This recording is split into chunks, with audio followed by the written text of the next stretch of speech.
All right, we are live. And why am I not getting that? Okay, this one.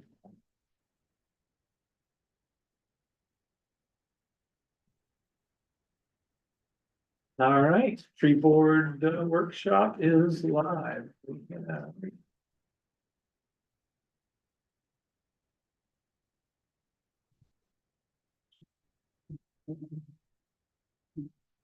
There. All right, Josh and Ashley. Any ideas on you how I get them to join us? Promote the panelists?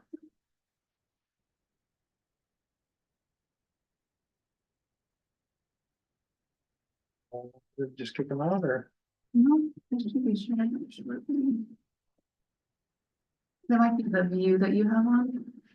There we go. Yeah. Josh, can you hear us? I'm muted. I can hear you. Can you hear me? I'm not hearing you, Josh. Can you hear me? Hi, Ashley, can we hear you? Maybe we have a problem here. Oh no. I can hear you, Josh. Okay, good. I've been dealing with speaker challenges, so I can. This on microphone. I'm gonna chat to him that we can hear them. Mm. Go to go there to audio and start using. No. Right. Test. All right, can you hear us now, Josh? Can we hear you? I'm not gonna mess around and act like, yes, I'm talking. Yes. And Ashley? Yes. Hi, how are Okay. you? Hi, nice to meet you. And did we have Ryan joining us, Josh? Oh Yeah. man, she would love to be here, but she is stuck in travel nightmare. Perfect. That works for us. All right, I guess everyone's here now and the meeting is starting. I'm gonna turn it over to the tree board chair. Okay, we don't actually have a formal agenda. No. But we have looked at, just gonna talk a little bit about what we have done. We've been looking at doing an RFP to get an urban forestry management plan. For a while now, we didn't have funding, which is why we never went along to do the request for proposal. But we did look at a couple of other towns about the same size as Bangor. And Aaron's been kind enough to reach out to a number of potential biddies, whatever you want to call them, potential proposers to be here to answer any questions. And then we don't have a draft RFP, but we do have a template that the city uses. And that's kind of where we are. The two things I wanted to look at were the scope of the RFP and the timing of it, which I think are the two big things up in the air. And then there was the potential for doing a tree inventory, but we completed that this year, so we no longer have to include that as part of the project. That's all. That's all I have. Before we get going, can we introduce everyone around the table just so that you Yes. understand? Okay, excellent. So I'm Aaron Hootery, Public Works Director for the City of Bangor. Jeff Davis, Engineering Department. Jeff's engineering department, but he's also a certified landscape architect. Correct, okay. Yep. Ben Aruda, City of Bangor Forestry Manager. I'm Greg Edwards, I'm the chair of the tree board, and I apologize for not doing introductions. There's more people here, and it's not a traditional meeting, so I'm out of my element. I'm Karen Mary Stoddard, a new member of the tree board. Dominic Rizzo, member of the tree board. Rita Edelman, citizen of Bangor. Annette Dodd, member of the tree board. Ani Colette, planning officer. Excellent. And Josh? Hey, I'm Josh with Davy Resource Group. I lead our urban forestry efforts across the country, and they're international as well. And I'm based in Vermont, just so happen to be. So happy to be there and continue to remind that it's not Bangor, it's Bangor. Thank you, Josh. And Ashley? Hi, everyone. I'm Ashley. I'm an urban forestry planner with DRG. So it would likely be Mariah and myself working with you to develop the plan throughout the process. So great to meet you. You said DRG. That stands for Davy Resource Group. Resource Group. Okay. I so work with that's Josh. Yeah. Resource Group, not just Davy. Okay. Yeah, I'll just call you Davy. that's totally fun. Yeah, we're basically the consulting division of Davy Tree. So Nice. we kind of have four main divisions. We have like the residential office that prunes homeowners. We have our utility, which keeps lights on. We have our commercial grounds, which like takes care of mowing and snow plowing. And then we have our consulting group, which is where we sit. Nice. Can you turn up the sound just a little bit on these folks? Oh, yeah, look at that. Yeah, okay, that's good. Thank you. All right, it'll blast us out next time. So where do you want to start, Greg? Maybe just getting an idea from the committee members, what they're imagining for scope. Just because there are a lot of trees in Bangor and we need to decide what to include in the urban forest that we're gonna, that this plan should actually manage. My thought was obviously street trees, but then some sort of room for mentioning our rural areas and our city forests, parks, the forested parks. And then there's also the question of city park trees. I'd like to think they'd all be covered, but to different degrees of specifics. So I think, my opinion, so I'll just jump in, but street trees, yeah, obviously that's a no-brainer. Urban parks, I think just makes sense, and I wonder if we should lump in like cemeteries as well, just because they tend to be, good volume of trees. Rural parks, I believe Tracy has a plan to create individual management plans for each of those rural parks, so I don't know if we're taking on too much by adding those in, or is that what you had understood from Tracy as well? Yeah, I believe each park has their own guidelines and Yeah. as far as the master plan is concerned, as far as wooded parks. Yeah, I know he's getting ready to contract for a forest management plan for Essex Woods next, and then I think Brown Woods was after that. He's got a kind of a plan for that, so. yeah. So maybe just leaving room to put those in as addendums as they Yeah. become available. That would save a lot of effort. Effort here, yeah, I think so. Does that make sense to everyone?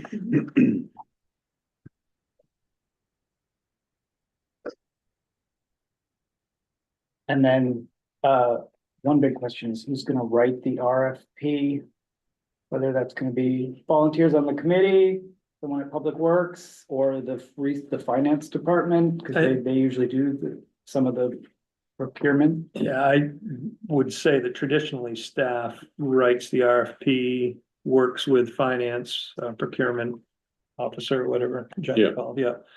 And, to make sure that it meets city standards, but also meets the standards that the board has outlined for us to, to achieve, so. It shouldn't be put back on board members. You're okay with that? Okay, I didn't know if you wanted to take ownership of it We're or not exactly professional. Yeah, well. By definition. Can I ask, Best we can. being new, so there wasn't funding before, but there is funding now. Yes. And the amount of funding might affect the scope of this? I would think it would, yes. I feel like we have, my opinion is we have to approach this from the point of view of maybe a tiered RFP and figure out how much we can afford to do. It seems to me like getting that inventory out of the way has helped quite a bit, so it sets us up pretty good. Technically, we do not have funding yet. The grant period started July 1st and we still do not have a contract from the state, but But we were promised it's coming. We've been promised as recently as last week, so. So you're suggesting then that, that the, scope be, bottom line, we want this done. If we have enough money, we'll do this and then maybe this. Yeah, and. I mean, looking at this Glenville, which I sent out today, they kind of did it that way, a basic urban forestry management plan. And then some of these extras that we would like to have added on, you know what I mean, and kind of have each of those priced. I didn't think that was a bad approach. Have you had experience with bigger projects like this? I mean, I've had experience with like comprehensive plan, not, forestry plan, but yeah, comprehensive plan was pretty big. I guess it's a lot bigger than this. Yeah, and the comprehensive plan too, we did actually, have different tiers and we did, refine all that when we were going through the process of working with a consultant, Okay, so, yeah. so after you chose the consultant, then you pared down in spots and expanded in others. Can't remember if when they submitted proposals, they gave us price estimates for each tier, but we did select the consultant first and then we hammered out the details. So, Okay. Can we get some your perspective from the Davie Resource Group side? Is this the typical approach? We don't know what we don't know here in this room, so I was glad to have you guys join us.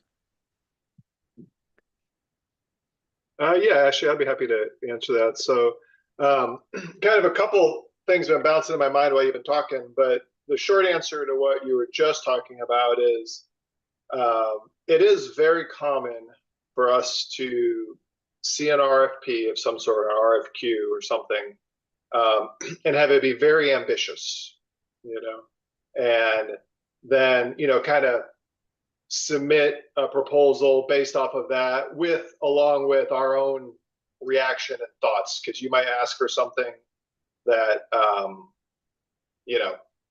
is perfectly in alignment, and you might forget to ask for something that we think could help based off of what we understand of it.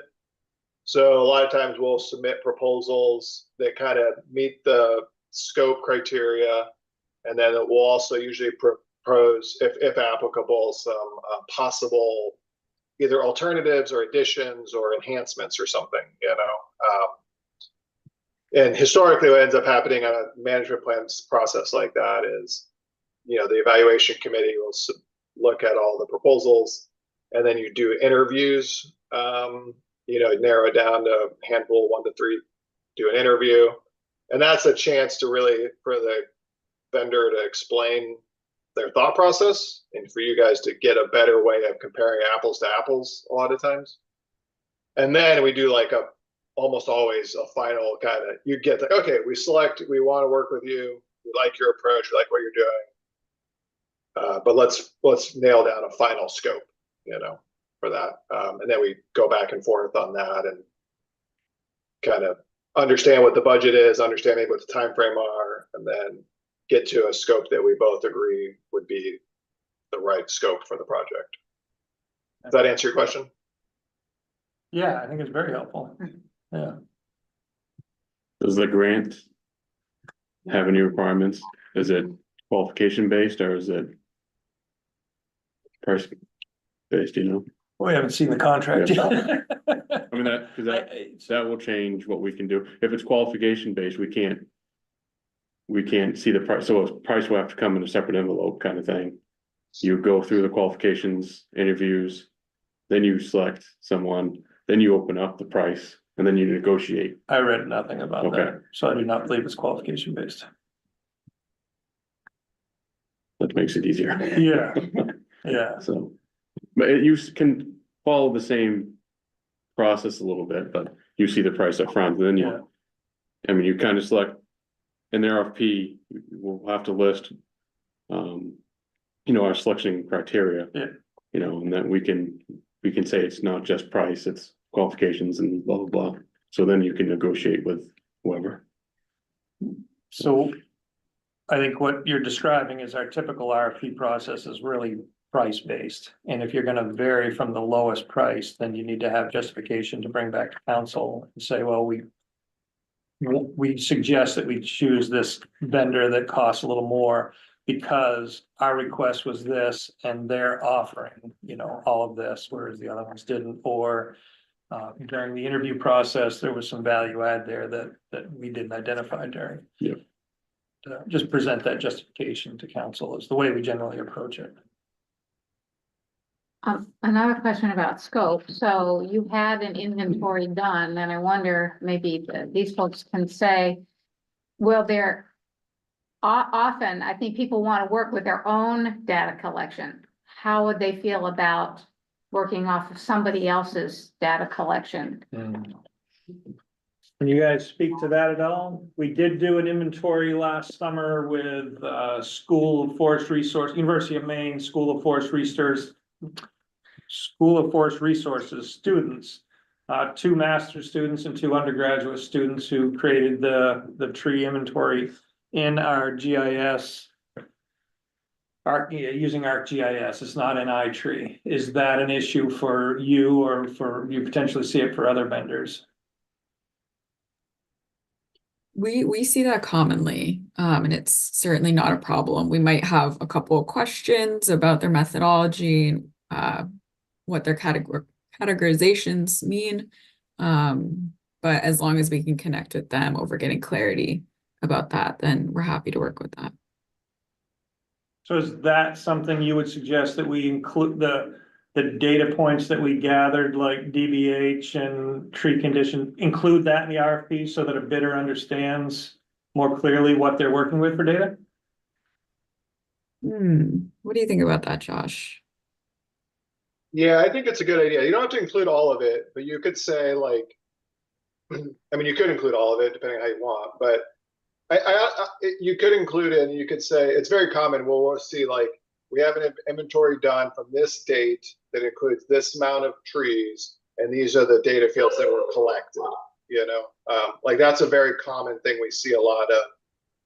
And that is really important because that helps a vendor understand, you know, based off of the goals of the RFP that you're going to put out, what data you already have and what data we might need to add or supplement it with. So for example, if you have an existing inventory and you want a management plan written and you want like a priority maintenance budget set, but there's no like maintenance category collected in the inventory, then that becomes a challenge to try to do that, you know? So then we would have to either say like, okay, here's our approach is how, based off what you have, what we could do, or the other way would be like, we'd have to go back and add this or supplement it, you know? So there is kind of a yin and yang to what you can do with what you have.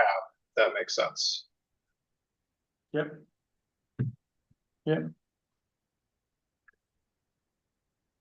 I'll say this too, that, you know, you guys were kind of talking around at the beginning there.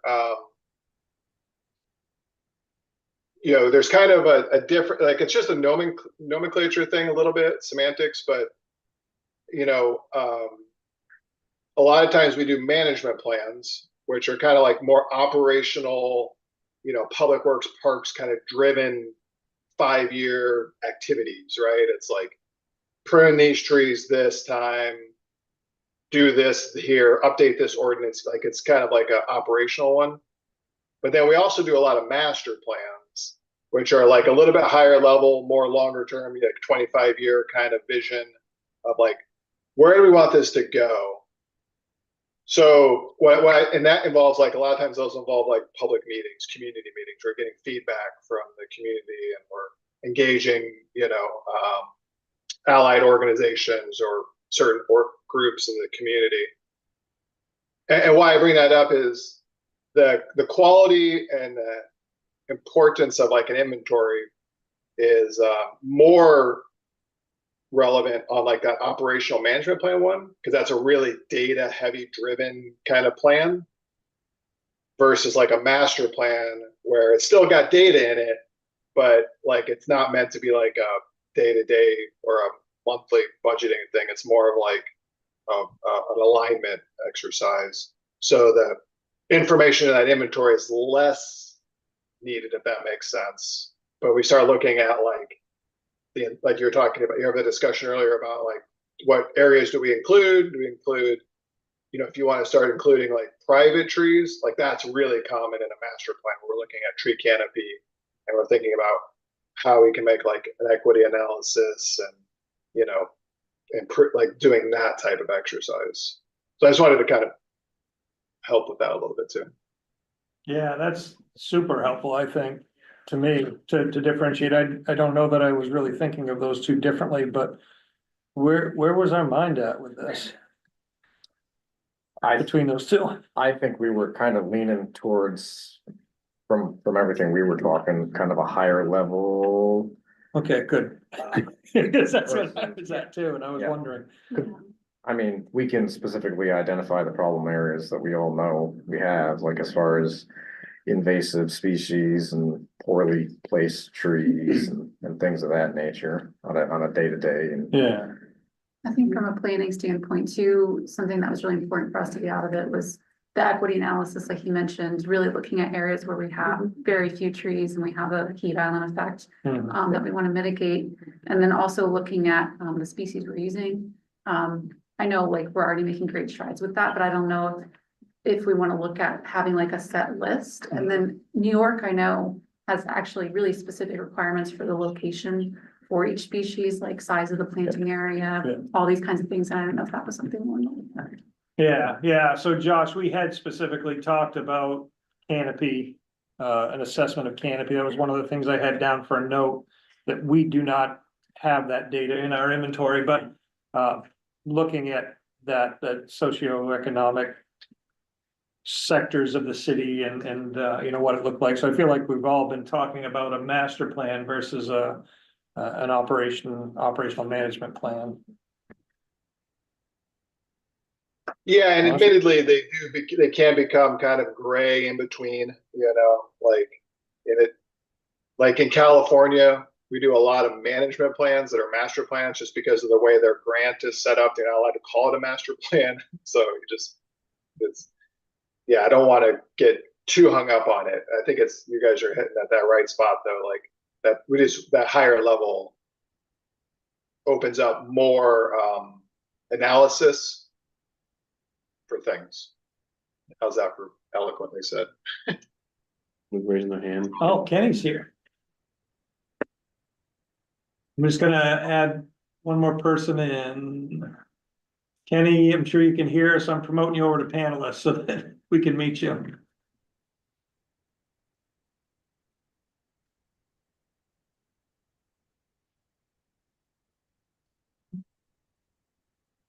There he is. We don't see you, but looks like you just have your video turned off. Are you coming? There you go. Can you introduce yourself real quick, Ken? Yeah, sure. Kenny Ferguson. I'm a district forester with the Maine Forest Service. And Bangor is part of my district, so I help with the state work with urban forestry. We're pretty lean at the top, and basically I help with on the ground stuff. So I've been hearing the conversation from the start. I don't have any comments at all. It seems like it's going along nicely. Excellent, thank you. One other point I'll mention, Kenny sits on the tree board in Orono, which is a couple towns over, and they created their own urban forest management plan a couple years ago, is it now? Yep.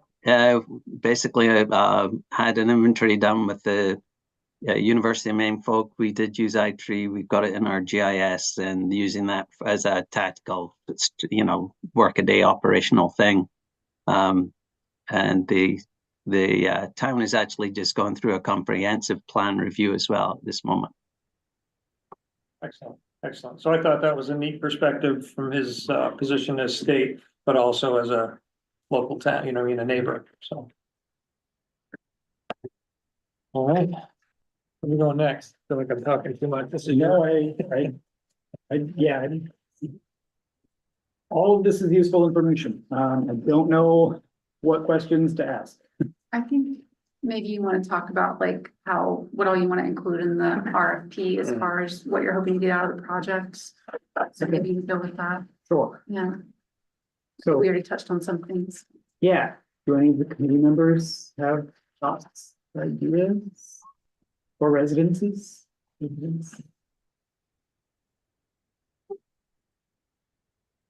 I guess I'm confused about that intersection between the master plan and operational plan. Or what Ben was suggesting you already felt like you could do without needing to bring in to create a plan so I guess I need a little more clarity there about what people want. Yeah, so I pictured we have this master plan and it says that something that we've discussed before, 20% of street trees should be pruned, inspected and pruned if necessary, each year, so that every 5 years, all the trees get pruned. Then that's something that we don't need an operational plan to break it down and give us a list of trees. We can manage that using the GIS list that we already have.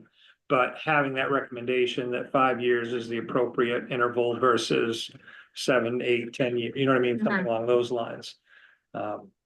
So and the same thing, if we have guidelines from a master plan that say planting in this type of a location, these are the trees that are going to do best.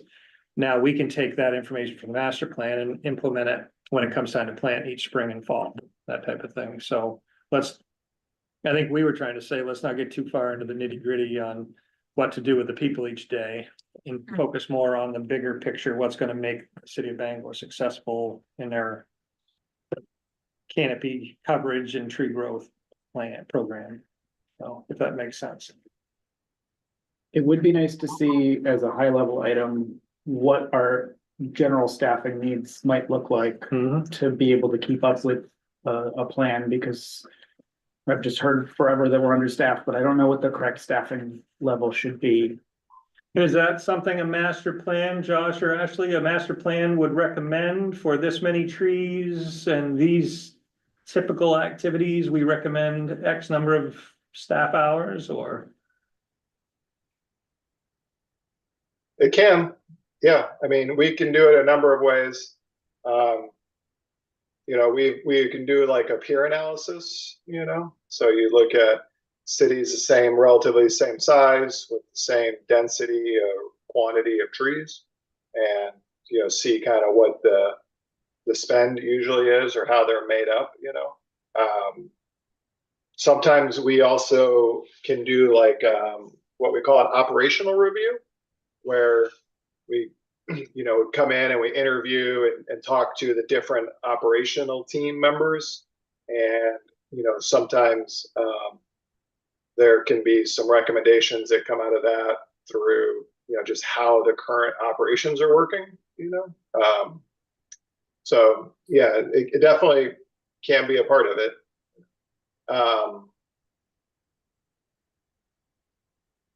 What I want to say with a master plan, that's one thing nice is that you can, like, if that's an issue that you really want to kind of look at, you can definitely kind of dive deep into it, or you can kind of leave it a little open-ended and say, like, we don't really know what our best issues are, so we want you to look at it and then help us determine which things we want to dive into a little bit more, So, like, I say that, I don't want to complicate it, but I say that, like, sometimes it's common for our master plans where a recommendation might be, you really need to do a detailed operational review analysis of how things, like, we've looked at it, things are messy, right? Like, things aren't as efficient as they could be, or you're not utilizing, a collaborative approach or something. So that could just be a recommendation, like, get a line, get this, here's some ideas. Or we can dive deep into it, spend more time on it, and then have specific recommendations for that. Does that make sense? I hope. Yeah. I feel like I'm using myself, but. And I think it's a struggle for us because for the last decade, we've had people working in our forestry division that weren't arborists and weren't pesticide applicators, and were just They were highway, you know, what I mean, heavy equipment operators that, so I don't even, at this point, I'm not sure we even know what our capabilities are. As we're starting to build that out, you know what I mean, we now have arborists on staff, we have employees getting their pesticide application licenses, and I just think that is going to inevitably make them more efficient, but yeah, yeah. So maybe the plan looks at that. Makes recommendations on that, yeah. Okay, good, thanks, Josh. Has the city ever had forestry plan? So this is brandy new. Mhm. And is there a vision statement somewhere of what the city of Bangor wants for tree coverage, or doesn't exist? No, I like this, looking at, again, going back to this Glenville, New York one, where, you know, the urban forestry management plan will include a vision for long-term community forestry and a strategy for how to care for the community trees. Using the tree inventory, identifying management needs like pruning rotations, removal, implementation, prioritization of workload, which sounds more like that operational management plan that you discussed. Development of budgets, timelines, tasks to meet that vision. Again, that sounds more like an operational plan. And then it goes into the benefit analysis of environmental issues such as water quality, air quality, reduced urban heat island effect, energy efficiency, storm, water management, and health. Activities of the tree board. What should the tree board be doing? How can they contribute to the city? And then maybe some suggested basic in-house training to meet those responsibilities. These are the things that they laid out. And they also have another whole optional section that they were looking at for like storm preparedness. How can the city be prepared for storms and respond to those bad events where we have trees down everywhere? Invasive species preparedness and response. A planting plan to address unique characteristics of project locations such as species diversity, understory plantings, erosion control, brownfields, things like that. And I think that talks a little bit about what you had seen in New York. And then I kind of like this one, has a note by it, waste wood utilization plan. Because right now our wood it gets ground and goes to biomass for burning, which isn't a bad thing, but are there other things that, you know, the city would like to see that would be value add for residents? So I just thought those were nice things that might get us thinking about what we're looking for out of this. Yeah, so I think we won't know how much canopy we need until the plan gives us the analysis of what we have. Well, no, one of the things that they talked about in here was when they did the inventory, the contractor was also identifying planting spaces. So we've already done the inventory. To go back and identify planting spaces would be tough, but there may be some way to incorporate that in as well. I think too, might be getting into the weeds too much, but when they do look at the plant list, if they can look at climate adaptiveness of the species as species migrate northward, so. Yeah, just had a discussion about assisted migration today. And I had asked, I think last meeting, about shrubs. I don't know if shrubs are included in the tree board, or even water loving perennial plants. So a little broader vision of the green space, not just trees. Yeah. And I think that fits right in, kind of like with that discussion about where would a shrub, Yeah. specifically these types of shrubs, would fit in for this need versus, you know, a different need, so. It feels like that's a fit. We were talking about it today because of the other grant that we're working on, whether or not, because it's a canopy type project, whether or not a shrub counts as canopy, and it probably doesn't, but but at the same time, there's a value. Yeah. Well, certainly with stormwater runoff being one of those, biodiversity. That's a lot of what Jefferson works on too, with as the landscape architect part of that, trying to manage that runoff. So. So I wonder too, I know there's been issues with like some residents cutting down trees because they don't want to plant it there. Mhm. And I wonder if the plan could look at, public education efforts that might help with Yep. that. I don't know, different programs that could be done. There absolutely has to be. We had one of our trees that we just planted got ripped out of the ground. And it disappeared. That was a spring planting. And Spring then another one, a resident didn't agree for where it was planted and threatened to pull it out, so save face, we removed it before they did, so. Yeah. But yeah, I think that's a big piece of it. And I don't know, like, and I don't know, what the processes are currently in detail, I'm just wondering, like, if there would be more of a focus on like people that want trees, and then like maybe gradually move to the people that don't want trees, but again, I don't know, because that's probably getting into the weeds too much of the planning part of it, so. I don't know.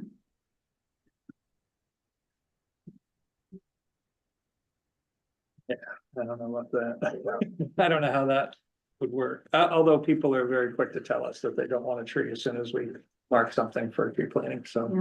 Yeah. One of the best quotes I ever heard, I was doing a master plan for a city in Missouri. And this city had everything together. I was like, why are you guys doing this? Like, you don't need this. And he said, it's really easy, Josh. If I don't do a master plan, I got 125,000 people telling me what to do. If I do a plan, I can tell them what I'm doing. Boom. Yeah, love it. Love it. Communication, it was really key. And yeah.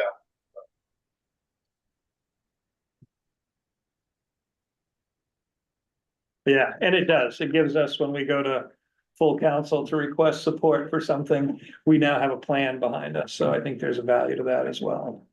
Recommended action that, well, by the way, the council approved and adopted, so it just lends more credibility to the request.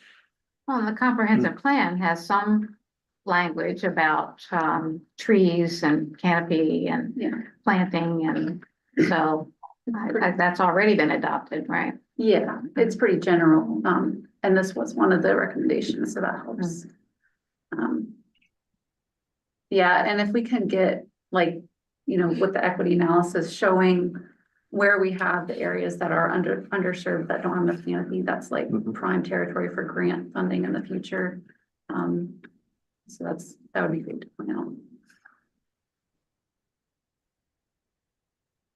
One thing we've mentioned in the past is some sort of planting guideline for urban areas like downtown, like how big the tree wells should be, whether or not they should have curbing. That gets a little operational, but knowing what those specifics are to support specific tree sizes, I don't know what those are, so. Yeah, I think that's a great idea, and I feel like that's part of a master plan, not necessarily that operational management plan. Does that seem to fit in with that larger goal? Having some guidelines, like downtown, we try to plant larger trees, yet we have these small tree pits that really aren't suited. And we just keep proceeding the same way, and quite often as we go in and rework around those trees, the tree pits will actually get smaller and smaller. So is that something that might be in there, in a plan that would identify best practices for, downtown urban areas versus outside the downtown? Yeah, I definitely can. At a high level, finding spots like we were talking about equity, and then if you want, you can again drill down to dealing with some of those more challenging locations, all the way from methodologies, like silviculture or something, to minimum volume sizes for certain types of trees, to that species. A real common theme right now is the concept of around the buzzword is resiliency, but the concept is creating a thriving, diverse urban forest, and despite of things like climate change or invasive pests or other issues. So around like proper palettes for given areas based on like a species diversity or species richness, in certain locations. So right tree, right place. Yeah, yeah, some guidelines for that so that we don't just keep doing the same thing, which results in a dead tree in 6 years and, you know, I mean, we replace it again, so. Yeah, no, I think that's a great idea. This is the perfect spot to ask for that kind of guidance. And to kind of add on to that, as far as the, when regarding new sidewalks going in, distance from trees and also when new utilities are coming in, could there be guidelines as to how these utility companies have to adhere to certain things that when they come to a tree? So this goes back to that discussion about ditching versus, doing the boring, you know, that type of thing. Yeah. So, Can we?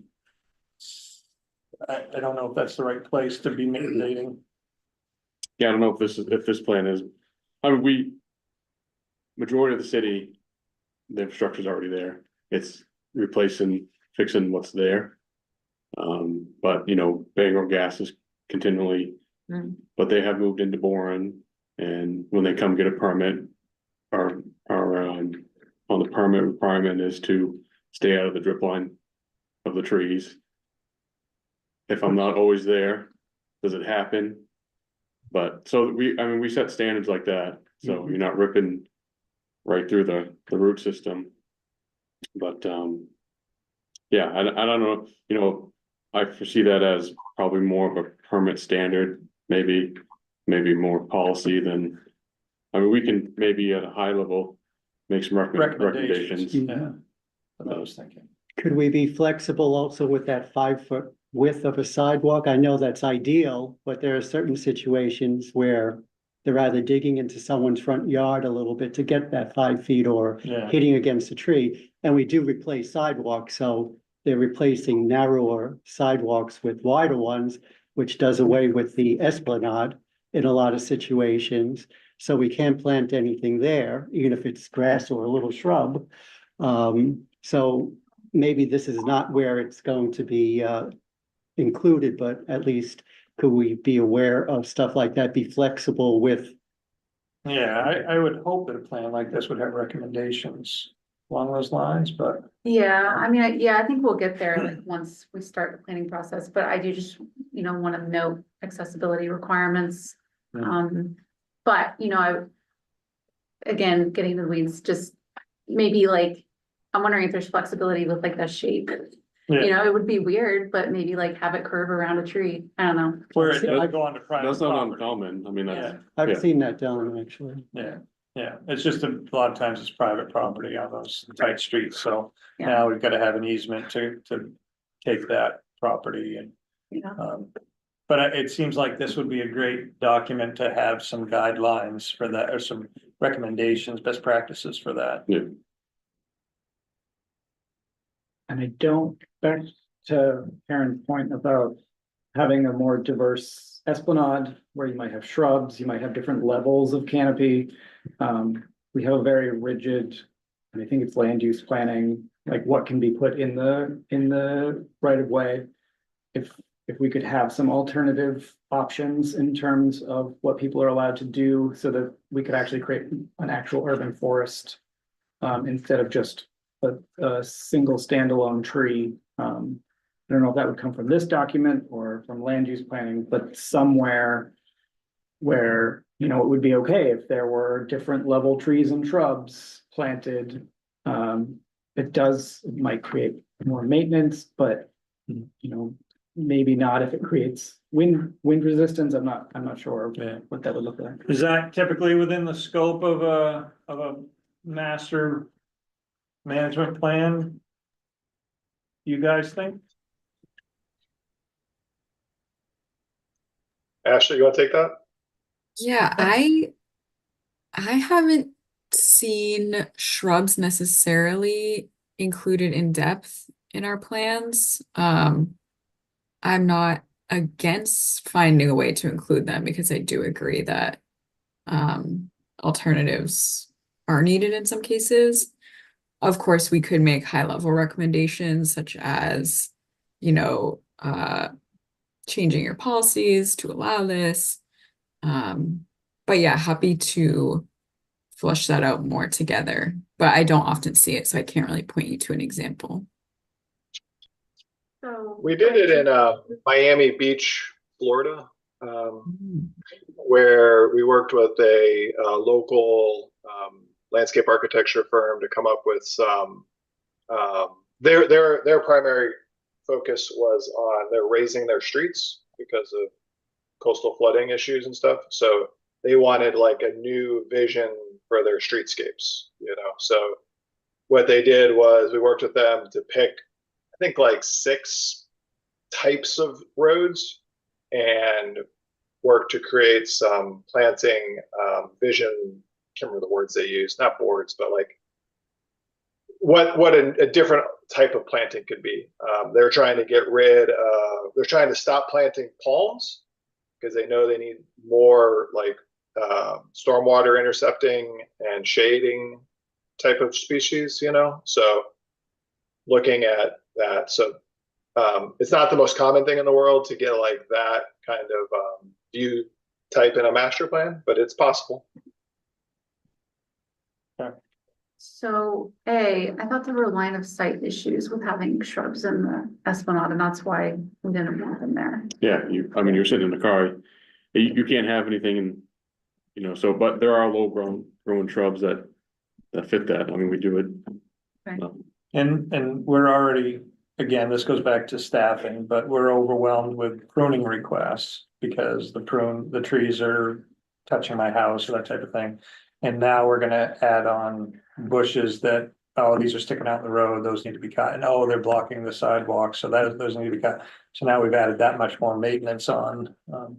I just feel like that's gonna definitely expand upon our needs, but I'd love to have you know what I mean, if there's standard practices in other towns. Yeah, so in the land development code, you know, we have different buffer requirements, and for street trees, it's our buffer, we just require street trees. But for other buffers, we require shrubs and deciduous and evergreen trees. However, you know, we are updating our land development code too, and I want to look at improving our buffer requirements and landscape requirements. So I don't know if urban forestry management plans typically, or master plans, also look at the land development aspect of it because it's private property, but maybe it's something we can look at. Right. I don't know, but the canopy percentage for the entire city is affected by our land use, and most of our trees are not ours. So if we disregard them, you know, a developer could come in and create a 300-acre development and we lose all of those trees, and that significantly impacts our tree canopy. But I don't know how this is gonna affect that. We don't have the purview really. I mean, it could just look at, it could make recommendations for how we should, what we should require for buffering and landscaping and stuff with land development. And my thought about the shrubs was, when we were talking about the emerald ash borer, if over a very short period of time, Bangor loses 20% of its street trees to an invasive pest, and suddenly you have stormwater runoff become an even bigger issue, that fast-growing shrubs can be a stopgap measure in many places. Now, I think you were talking about a permanent understory, maybe, which is a different question, but the idea of finding places to put shrubs when you're dealing with a sudden loss of root structure and in the city. Those are some ways to do it, because some are very fast growing and will soak up a lot of water, but they wouldn't necessarily have to be on Esplanade. So I don't know. That was my idea for bringing it up to be. No, I mean, the push has been, you know, when we narrowing roadways to help with that. And, you know, the biggest issue, residents, they want parking. So, you know, when you do a curb bump out, instead of making that curb bump out just a concrete island, you make it so the curb has breaks in it. You can get stormwater in there. That's where you do your little line shrubs and perennials to help with that. I mean, I think something like that could help. Again, it goes, you know, there's a balance between the maintenance and all that too, but you know, that's what I foresee in the future, you know, areas like that. traffic calm and stormwater management. Mhm. So, and the best way we can help with the maintenance is to plant species that you don't have to go cut down every Yeah. winter, Mhm. you know? And if it's, we don't have to use bark mulch everywhere. Mhm. It can be stone mulch that helps with that, you know, that's a much easier thing to maintain. So there are ways around it. It's just, we have to plan for it. And we even have low-lying shrubs, I'm thinking down near Broad Street, where residents are asking us to just cut them all down because it's so hard to see over them for oncoming traffic, and we get a lot of those complaints about the line of sight. You can't see to pull out, it's dangerous. Yeah, so there are standards, you know, we call them triangles, site triangles that we try to adhere to. So, I mean, you can work within that. But, again, it's all comes down to planning and implementing it, but. Okay, so unless there was like a clear benefit to the street trees, like, you know. At the last meeting, we talked about damage from string trimmers hitting trees. Unless we could identify some like clear benefits. To street trees, then probably we would just leave that up to land use planning and. Hope that, Well, no, I think it's Yeah. a valid thing to include, because it is part of the urban forest. I just think it would be in the form of recommendations for our code. Yeah, she Yeah. can now well, the recent Right. forest management plan recommends this, and try to get support for that, I think it makes sense. yeah, and as long as we meet all of those things that we're working, those limits we're working around. Yep. Because I do think it would benefit the trees if there was some sort of healthy understory as opposed to a, you know, grass cut down to a 1/4 inch and dead, and people trampling the root structure, like they're. It's not just trees, it's supposed to be a forest. So I don't know what that will look like in the RFP, but we can Gotcha, try to squeeze it in. gotcha. Alright. And is there, maybe this doesn't fit in either, but, is there discussion about, in terms of trees to be planted, the idea of planting edibles versus ornamentals? I know that there can be issues of fruit dropping and causing a mess and all of that, but I know there are many municipalities where they are trying to plant more edibles, just as one approach to food security. And I personally get pears for 6 weeks every year from a street tree across the street from Down East School. Whoever planted it, that tree bears beautifully. Nice, Yeah. remember that next year. Yeah, me too. Yeah, I don't think we have any guidance on that. Might not be a bad, Well, I think there are certain areas that would benefit from that. Maybe not downtown, we have Yeah. park and sidewalks, but Oh, yeah. there's certain many places throughout. That could, that would be, yeah. You could put one in my Esplanade. Okay, since we're running down on time, I think timing is the one issue we should definitely decide on, is how fast we want to make this happen. I know we're waiting for the grant, but presumably that will come any day. anytime, yeah, This really just creates a deadline. Yeah. For you. yeah, and I don't work well without deadlines, so let's set one.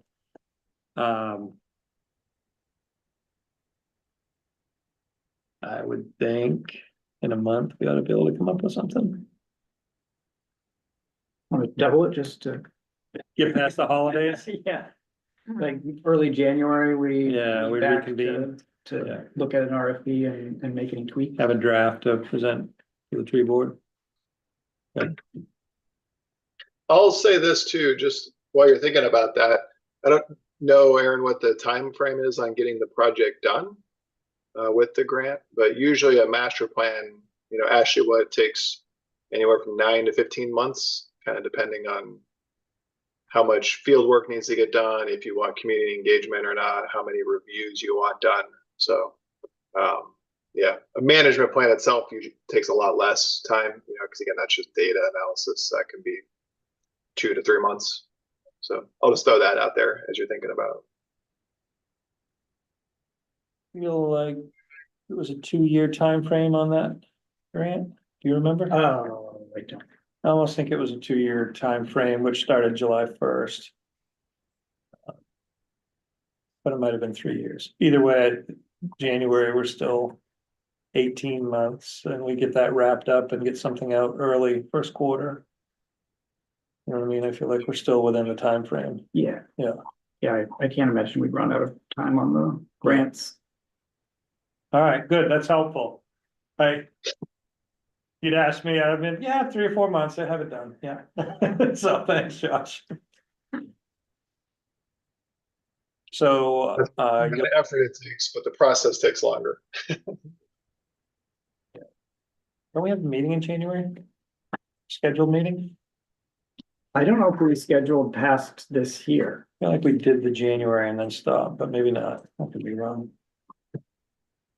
Yes, January 8th. So why don't I shoot for January 8th? Sounds good.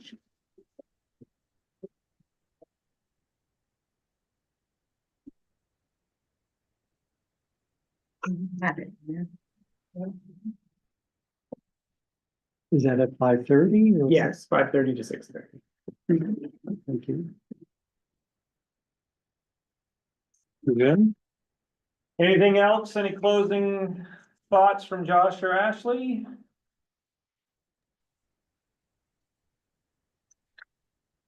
If you did want to see some sample RFPs and stuff, you know, we could share some with you from other cities that have sent, if that would help. That might be very helpful. And in your time spent here today has been very helpful. I really appreciate you doing this. Yeah, Nice meeting you all. Reach out with questions. Okay, will do. I don't think I have your contact info, Ashley. Maybe Josh can send it over or just connect us, okay, thanks. Kenny, anything to add? No, I think I ended generating more questions than potential answers. So that's always an interesting way to go. But I enjoyed listening to the conversation. It's certainly just making me, what's the word?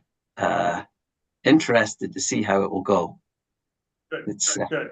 sounds Do you fun. want to kind of keep you in the loop as Maine Forest Service, or do you want to be invited to the next tree board where we discuss the draft? How do you want to be involved?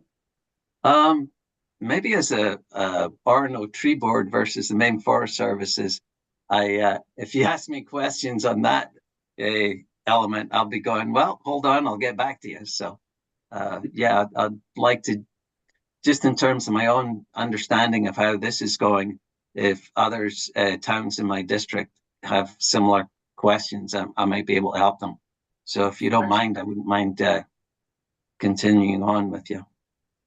Yeah, we'll make sure you're included. Thank All you. right. Yeah, thank you. And then Rita, thank you for joining us today. Appreciate it. Oh, it's been my pleasure. Thank you. Yeah. We good? Yeah, any last comments? All right, adjourned. All right, thanks. Thanks a lot, guys. Thank you.